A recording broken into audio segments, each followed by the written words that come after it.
Hello student, every student. Class 11 chemistry में carbon परिवार की स्टडी चल रही थी। फोर्थ ए वर्ग के तत्वों का अध्ययन चल रहा था, कार्बन परिवार के तत्व, जिसमें हमने आवर्त सारणी की स्थिति बता दी थी।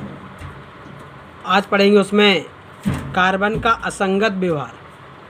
कार्बन का असंगत व्यवहार। तो कार्बन के असंगत व्यवहार या सामान्य व्यवहार में पहला पॉइंट है, इसका आकार छोटा होता है। क्योंकि दो कोष होते हैं तो इसका आकार कैसा होता है? छोटा होता है। इसमें डी ऑर्बिटल अनुपस्थित होता है। क्या होता है? डी ऑर्बिटल अनुपस्थित होता है। इसकी विद्युत ऋणात्मकता उच्च होती है। आयनन विभव उच्च होता है। आयनन विभव उच्च होता है। क्योंकि पहला तत्व है इसलिए इनके आयनन विभव का मान कैसा होगा? उच्च होगा। इलेक्ट्रॉन बंधुता कैसी होती? उच्च होती है। गलनांक उतनांक कम होते हैं। गलनांक उतनांक कैसा होता है? कम होता है। चूँकि कार्बन के जो अपर रूप होते हैं उनके गलनांक उतनांक कैसे होते हैं? उच्च होने लगते हैं। यह 4 संयोजी तत्व है। कैसा है? 4 संयोजी तत्व।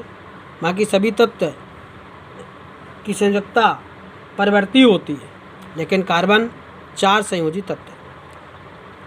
CCl4 का जलघटन नहीं होता है। CCl4 का जलघटन नहीं होता है, जबकि SiCl4 या अन्य तत्वों के टेट्राहैलाइडों का जलघटन हो जाता है। CO2 गैस अवस्था में होती है, जबकि इस वर्ग के अन्य तत्वों के ऑक्साइड ठोस अवस्था में होते हैं। कार्बन NaOH के साथ अभिक्रिया नहीं करता है।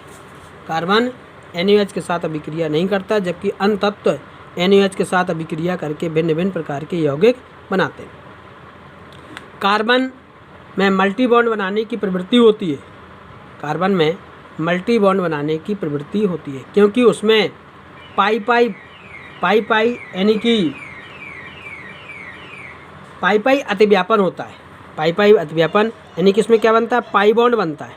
क्या बनता है? इसमें पाई बॉन्ड बनता है। पी ऑर्बिटल में पार्श्वीय अतिव्यापन होता है, जिससे पाई बंध का निर्माण होता है।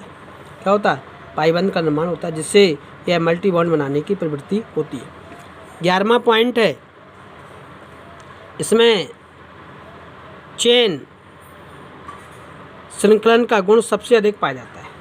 श्रृंखलन का गुण सबसे अधिक पाया जाता है, क्योंकि इसकी बंध वियोजन ऊर्जा का मान 338 किलो जूल प्रति मोल होती है।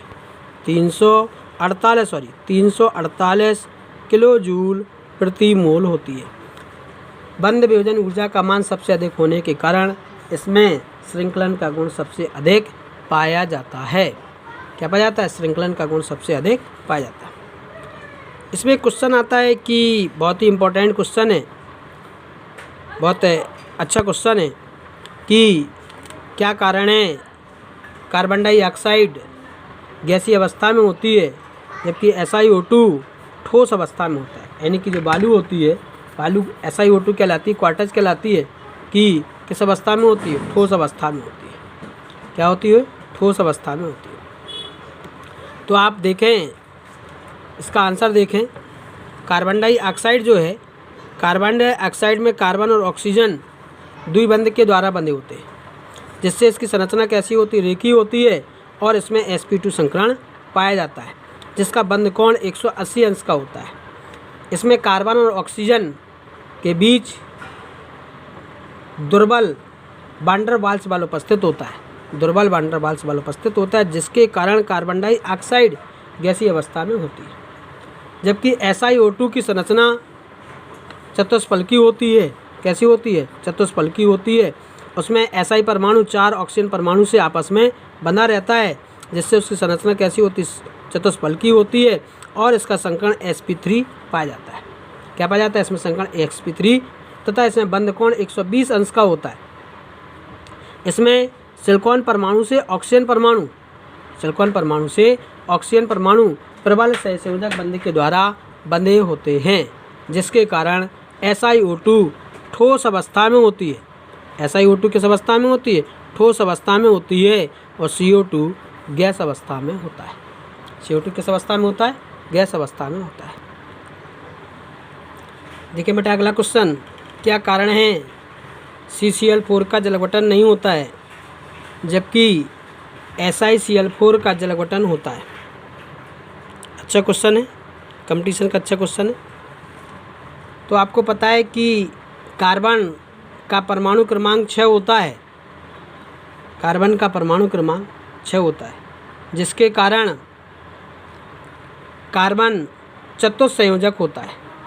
क्या होता है? कार्बन चतुस्संयोजक होता है और उसमें d ऑर्बिटल अनुपस्थित होता है। 1s2 2s2 2p2 2p2 से इलेक्ट्रॉन यदि हम 2s से एक इलेक्ट्रॉन जाएंगे तो किस में पहुंचेगा? 3s1 में पहुंचेगा। क्या पहुंचेगा? 3s1 में, जिससे उसमें d ऑर्बिटल अनुपस्थित होता है। जबकि Si का परमाणु क्रमांक कितना होता है? 14 होता है। 14 का इलेक्ट्रॉन विन्यास करोगे, 14 का इलेक्ट्रॉनिक विन्यास करोगे तो सिलिकॉन का परमाणु क्रमांक 14 होता है। यदि 14 का इलेक्ट्रॉन विन्यास करोगे तो उसके बाह्यतम कोश के इलेक्ट्रॉन d ऑर्बिटल में प्रवेश कर जाता है, अर्थात उसमें d ऑर्बिटल उपस्थित होता है। d ऑर्बिटल उपस्थित होने के कारण वह जल अपघटन करके सिलिकॉन से 4 हाइड्रोक्साइड आयन जुड़ जाते हैं और 4 HCl निकल जाता है। क्या निकल जाता है? 4 HCl निकल जाता है, जिसके कारण SiCl4 का जलगठन हो जाता है और CCl4 का जलगठन नहीं होता है।